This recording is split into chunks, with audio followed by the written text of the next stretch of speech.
Okay folks, we're getting ready to start on the truck. I just wanted to go ahead and show you my steel pile I picked up today. Now I'm not going to show you the going to get in the machines and stuff. It was pretty boring, and you know, hillbilly in Durham where I went, it's pretty much out of place anyway. But this is what I ended up with. Got some 6-inch solid aluminum. That's 3.5 inch solid stock. That's about probably 18 inches long. We got some 2.5, and then some 2, and some 1.75 inch, I think, solid. I think they're them 3 pieces there are probably I don't know, 2.5 feet long maybe. But a lot of scrap pieces and parts. There's a piece of aluminum 1.25 inch thick. It's 3 foot by 2 foot, and then a whole bunch of 4x4 sheets of some of it's steel. This is all steel, and looks like 16 gauge, maybe somewhere around there, and a bunch of more aluminum. We got a full 4x4 sheet of 3/8 aluminum, and anchors, maybe that's 3/16 aluminum, 4 sheets to that. Then I've got quite a bit of that perforated, I guess is what it's called. I got 2 different sizes of that stuff. So really nice haul. And you know, if you had to buy all this, you know, of course I wasn't in the market for it, but I mean, if you did have to buy it, it would be really high. And we'll definitely put some of this to use. I don't make a lot of billet stuff, but you know, I've actually made some aluminum front hubs for tractors before. One of tractor pulls, so that 6-inch right there would be perfect for that. And we'll use it all for something. It won't go to waste, that's for sure. Okay, folks, we've got it lifted up far enough to get to our bolts here. Put the frame up high enough.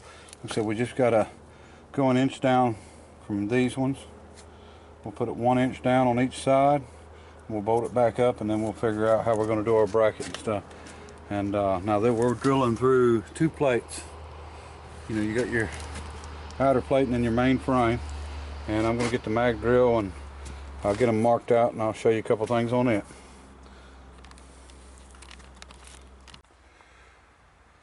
Okay folks, I wanted to show you my mag drill is what I call it, but magnetic drill.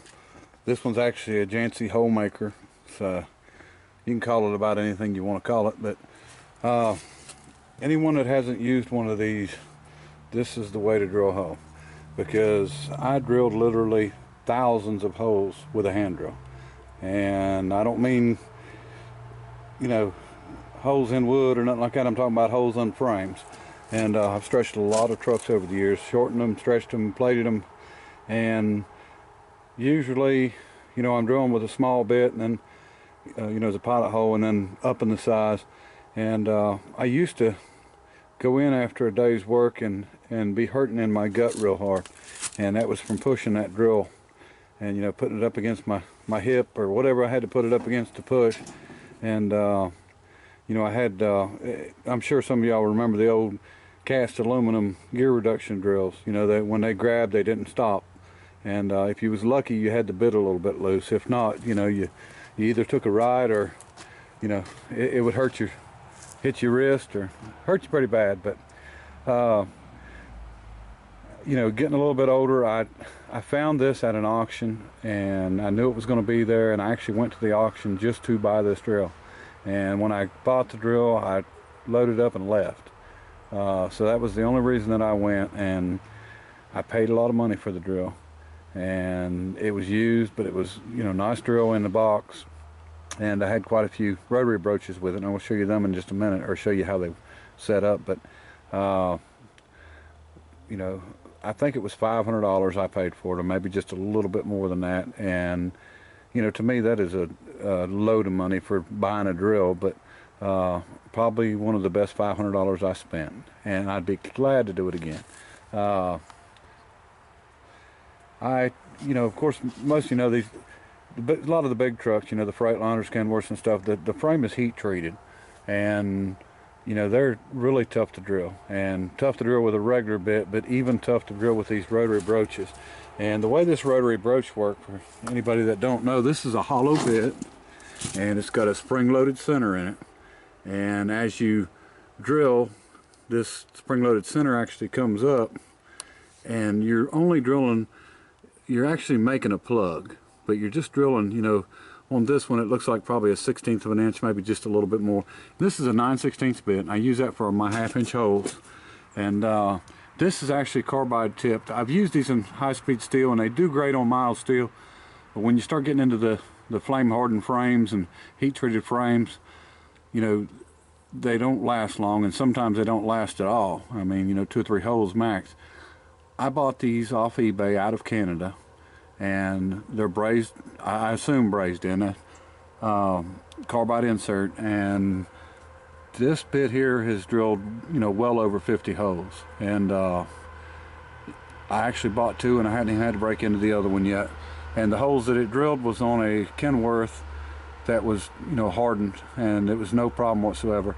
But what makes it really easy is I've got, if you look, I've center punched my hole, and you just line that center punch up with it and just drill away at it. Now if you're drilling a double frame like this, you'll drill into the first frame, you'll have to pull out, and sometimes your plug will stick in here, and you get it out, and you know, may have to pop it out of here, or sometimes, you know, it stays in that hole, and you'll have to have a pair of little needle nose to pull it out, because, you know, it's separate frames. You can't drill through one and then keep going because your plug starts spinning. And I'm going to go ahead and set up and turn it on and drill a hole, and I'll show you what I mean, show you what the plugs look like. And I almost forgot, I wanted to tell you, you know, anybody that thinks I'm crazy for paying $500 for a used Jancey, this tool is built here in the United States, and I can buy any one piece of this tool. A lot of these that you see on eBay are, you know, China, and you can buy them brand new cheaper than I bought this one used. But if it breaks, you're not going to find a part for it. I can buy any single part for this. So when I bought this, I bought it with intentions to keep it and use it, you know, until I was gone. So that's why I wanted a Jancey, and I highly recommend them, because this has been a, you know, a great drill. I've used it for years, and, you know, I've drilled thousands and thousands of holes with it, but I'll never go back to a hand drill, I can promise you that. But we'll get her set up and show you. Okay, when I'm using this with a carbide tip, I do spray a little bit of lubricant on it, but I don't run my tank. I've got a coolant tank that you can run, you know, cutting oil in. That if I use high-speed steel, I definitely use it. But just pay attention to your chips. You know, your chips tells you everything. It tells you how much heat you're getting out. You know, if they start turning blue or purple, you know you're creating some heat. But chances are all of these will be just as silver shiny as can be, even if I don't run lubricant. And I'm getting ready to show you running it here in just a second.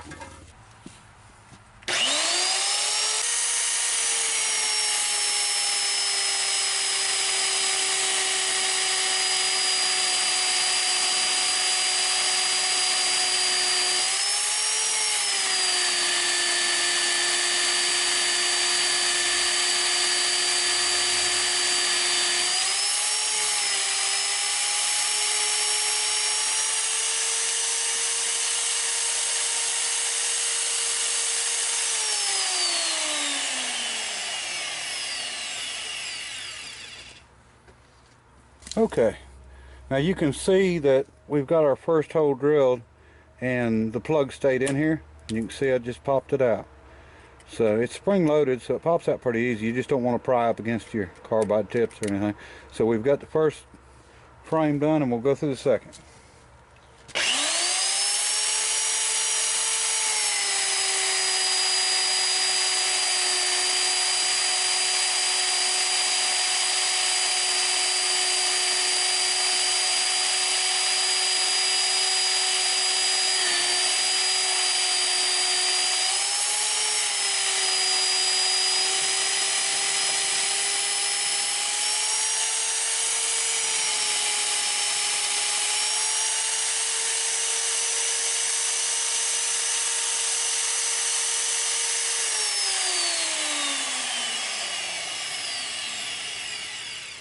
Okay, the second one went through and it popped on out. So it is not even in there. Let me back this back up here. And you can see that all of these, well, not just chips, but the strings, they're just as shiny as can be. So, you know, we're not making any heat, and you can see my fingers on the end of the bit. So it's not hot at all. It's a little bit warm, but not hot at all. I'm going to try to find you one of them plugs. Usually when they do come out, they go flying, so I'll find you one and show you in a minute. Okay, here's both of the plugs that come out. This is the main frame. It's a little bit thicker, and there's our plate on the outside. It's a little thinner, but you see what kind of plugs come out, and of course the bigger the brooch you get, the bigger the plugs are. Now they, you know, I always call these rotary broaches, but they call them annular cutters, and you can actually have these sharpened, and you can actually get them sharpened by Jancy, and they're in Davenport, Iowa is where they're at, but you can get these sharpened by Jancy, and they actually sharpen them on the same machine that was used when they make them, because, you know, they make the high speed. I don't think they make the carbide. This is the only place I've been able to find them, but I don't know if they'll sharpen the carbide. I know they will sharpen my high speed, and you know, the high speed steel is really good, but like I said, if you get into the hardened frame, heat treated, you know, you need to change up to these definitely. And you can see what they do on mild steel, just pop right through there, you know, just like butter. So we will go ahead and get the other 3 holes drilled, or other hole, I'm sorry, on this side, and then we'll get the other 2 on the other side,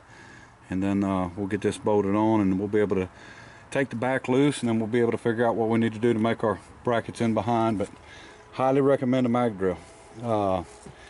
It'll save you some sore bones and body parts, and speed things up a lot. So, and I'm going to speed them up right now and go ahead and knock these holes out.